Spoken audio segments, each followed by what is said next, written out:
Bang! Neves Knives. I'm Jared. My lovely wife Kara's busy, and this is the Bestech Hedron. Whatever you call it. I think it's Hedron.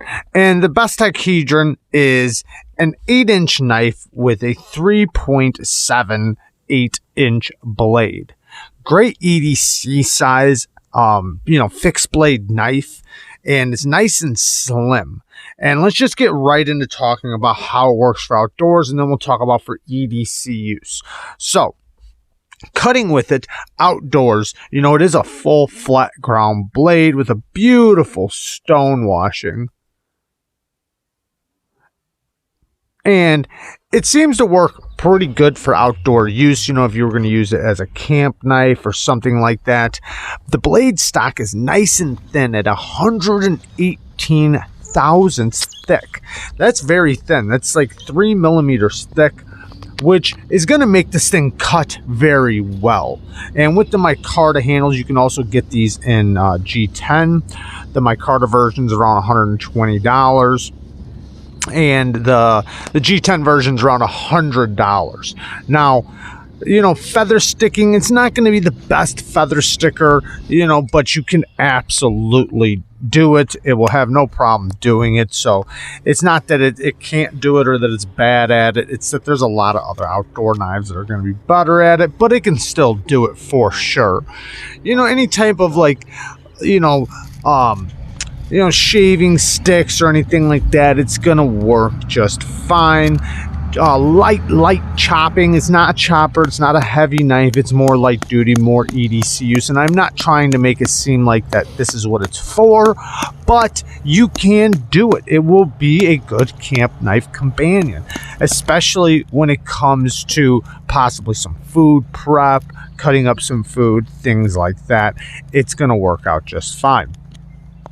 Drilling holes, it'll drill holes pretty good with the drop point blade.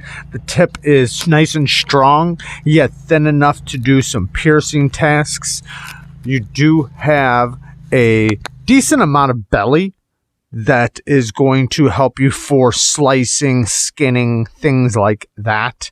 A drop point blade isn't necessarily a good skinning knife, but you could definitely, make shift and use it. It will definitely work out fine for a camp knife. You're going to want to keep it dry though. This is D2. D2 does tend to corrode. It's not quite a stainless steel.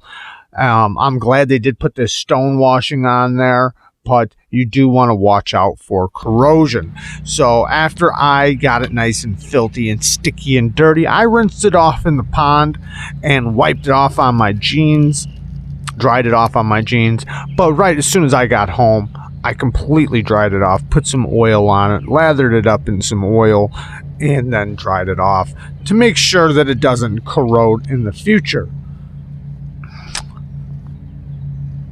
Now, for regular EDC use, it's going to work great, like for a work knife or as a tool for cutting cardboard. The blade stock thickness being only 118 thousandths thick, it will cut very well.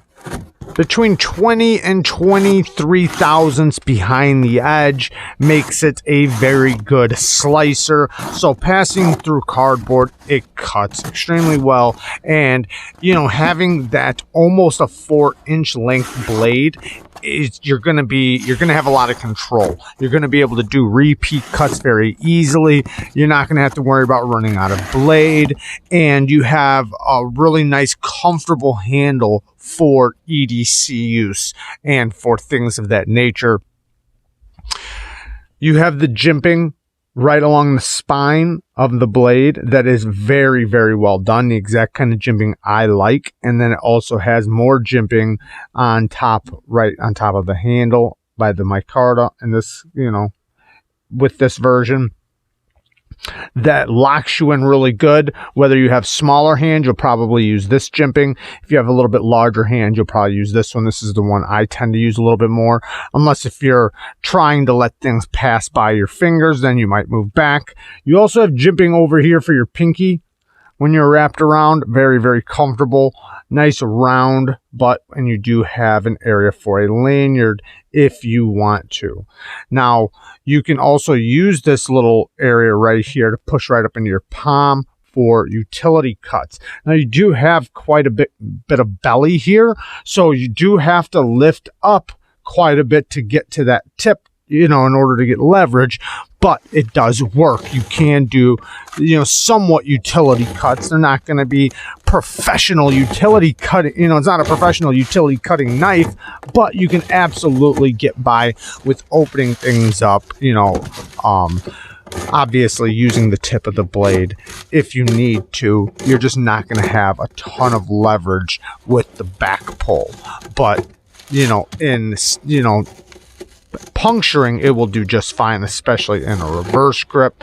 You can reverse it around, put your thumb right over the back for penetrating. Now, the blade came with what looked like a fixed angled system edge from the previous reviewer that reviewed this knife, because I did get this from a pass-around group, and yeah, it had a beautiful edge on it. Looked great, but after, you know, a bunch of use, it did need a new fresh edge that wasn't quite going to hone out or sharpen out, or I mean hone or strop out. So I did want to put it on the stone, and I'm going to show just a little clip of how to sharpen a blade like this and what you can sharpen it with. Now, you can use just a work sharp field, the field guided system, just a little work sharp field system. That'll work just fine. You can absolutely sharpen this entire blade or entire knife with that system, but it's going to be a makeshift system to get you by, but you can absolutely do it.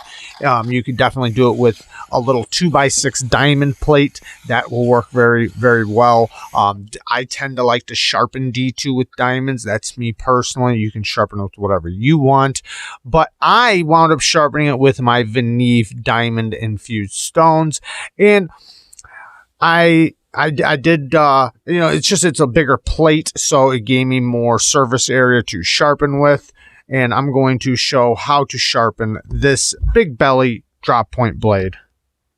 When you have your angle and you're going across the stone with a drop point like this that has quite a big belly, as you move across the stone, you want to find your angle towards the heel, and as you're coming across the stone and the heel is coming off of the stone, you want to start lifting to get to this belly. I'm going to lift my elbow, and then as the stone starts hitting this part of the blade, I'm going to drag it across and lift, and then just angle my wrist just a little bit to get to that tip. You can use your thumb to push it into the stone, or you can just keep lifting until you hit it. Back and forth. You can do single strokes, or you can do the back and forth motion if you have enough control to repeat the angle back and forth.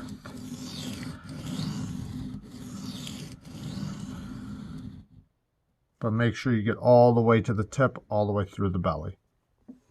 Now, I did bring it to about 50/40 micron because D2, in my opinion, does best with a low grit. And 50/40 micron, I like to say it's around 600 grit. In all reality, it's supposed to be less than that. It's supposed to be like 400, 450 or something. But when I put my 50/40 micron edge next to my 600 grit diamond edges, the 600 grit diamond a lot of times looks a little bit finer, and they're basically the exact same. So that's why I say that. Now, with the grit scale between stones, diamonds, natural stones are all going to be a little bit different of a grit pattern, but it seems like the 50/40 microns from venev are basically right around a 600 grit diamond, even though they technically say they're about 450 or something like that. But the edge is very beautiful, nice toothy edge that came out. Very beautiful.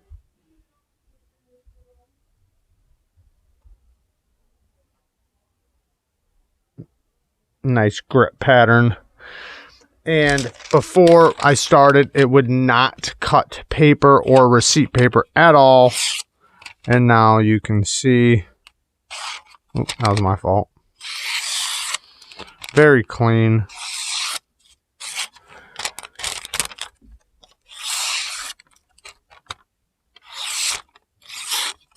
Let's talk about how it carries, and then we will talk about the bad. So, carries very well. The Kydex sheath is nice and tight. I believe this is Kydex, very similar to Kydex. Now, you can unscrew this and flip it, carrying it scout carry or right or left, you know, on your side. You know, whichever way you want to carry it, you can flip this. I carried it directly on my side. It carried very comfortable, very, you know, just fine. There wasn't a lot of play. I hardly even knew I had it. I was able to kneel down, stand up, just fine. I was just fine with it.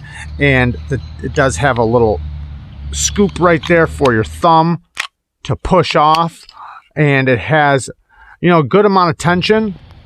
Not a lot of play, but you can pull it directly from your sheath. So the retention on the sheath is very nice, and I enjoyed carrying it. Like I said, I had no problems kneeling down, getting it out, and getting into action. You can grab it in a reverse grip. You can grab it in a straightforward grip. Like I said, I carried it on my side. I could have carried it scout carry, but I chose not to. And yeah, it carries just fine. I actually like the sheath. I like the way it carries. It's nice and simple.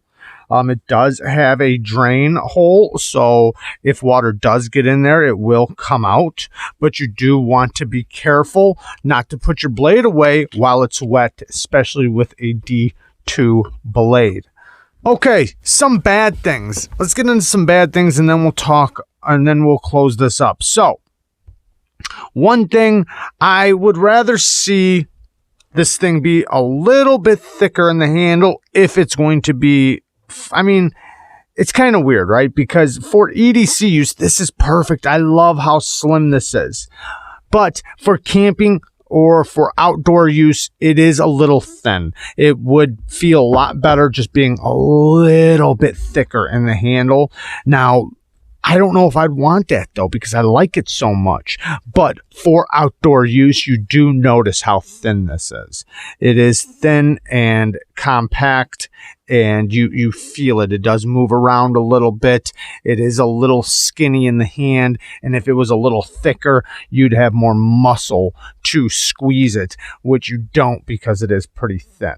So not that big of a deal, but you know, it is very slim, especially for a fixed blade. And that's not, you know, that's more for outdoor use. For EDC use, it's great. It's a great thickness for EDC carry. Next thing, now this really isn't that big of a deal, and this is me being a stickler, but the sharpening choil, even though it sharpened up just fine, right? It did not hit the plunge grind, and it's had a couple edges put on it. But you see how close it is to the plunge grind. This is where the plunge grind starts. It tapers down to right there where you see the shadow line, and it's very close to hitting the edge. So it's maybe going to get 2 more sharpenings out of it before it hits the sharpening choil, or sorry, before it hits the plunge grind on the sharpening choil. I'd rather see this just taken away. Just make this whole part right here thin like this. So instead of it tapering from the thickest part down to the thinnest part, just knock it straight down to the thinnest part right here. Make this taper a lot deeper. That way I can get all of this life out of the sharpening. That way I can just, because with a fixed blade that's a tool, there's a good chance you're going to chip the edge. There's a good chance you're going to drop it in the dirt. It's going to hit a rock. There's a good chance while you're using it, you could nick a rock.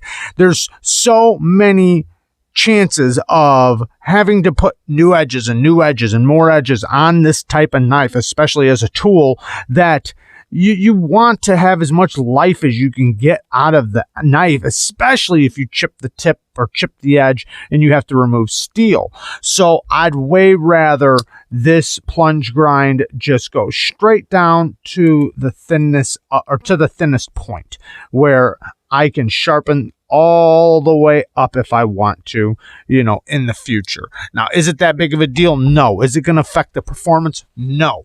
Is it going to stop it from cutting? No. It will just be an appearance thing. And since I like to sharpen and I'm a knife sharpener, I like to see a nice clean edge and not hit plunge grinds with my sharpening.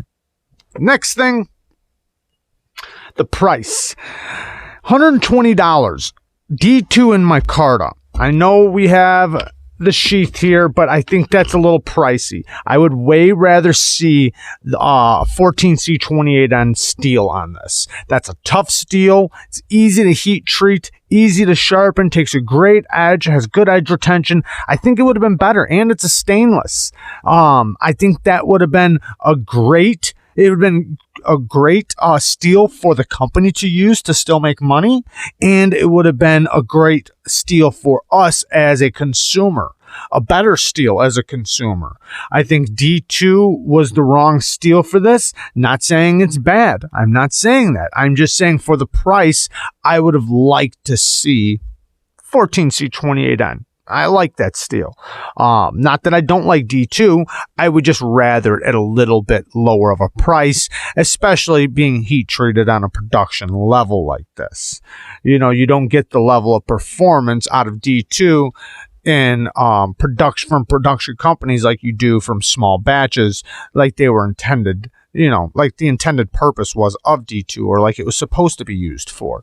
You know, when you get it on these big batch production levels, you're not going to get the performance like you would out of, say, you know, a custom heat treat, which that's the way it's going to be for all heat treats, but especially D2. And you know, in all reality, that's really it. There's not really too many negatives. I mean, it's a great knife. I think the stone wash is beautiful. I think the knife cuts really good. I think it has good performance. I think it's nice and comfortable in the hand, you know, unless if you're doing really hard use outdoors, you know, into hard material.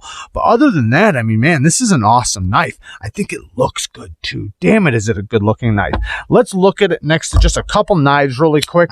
Here we have, this is what I carried it with, which is the Spyderco Gale Bradley.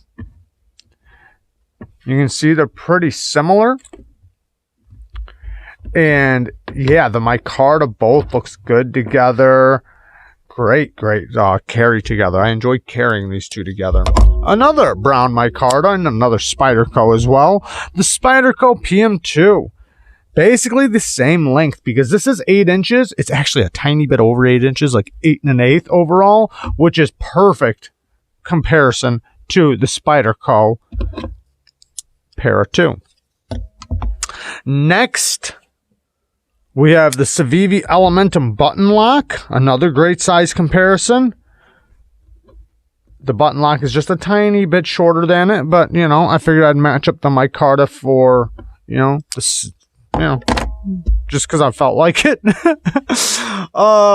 And we'll do one more really quick. How about a Bestech? Bestech Werewolf. Since we get the Bestech Hedron here, we'll size it up next to the Bestech Werewolf. Another great size comparison and another great Bestech knife. Man, this thing has amazing flipping action. One of the best budget flippers out there. Such a good flipper. So there you guys go. I love you guys. Thank you guys for watching. Definitely pick one of these up if you like the way it looks, man. I mean, it's going to do everything you need it to do. It's definitely a beautiful, good looking knife, and I'm going to oil it up before I get it back in this sheath. I love you guys. Thanks for watching. Peace.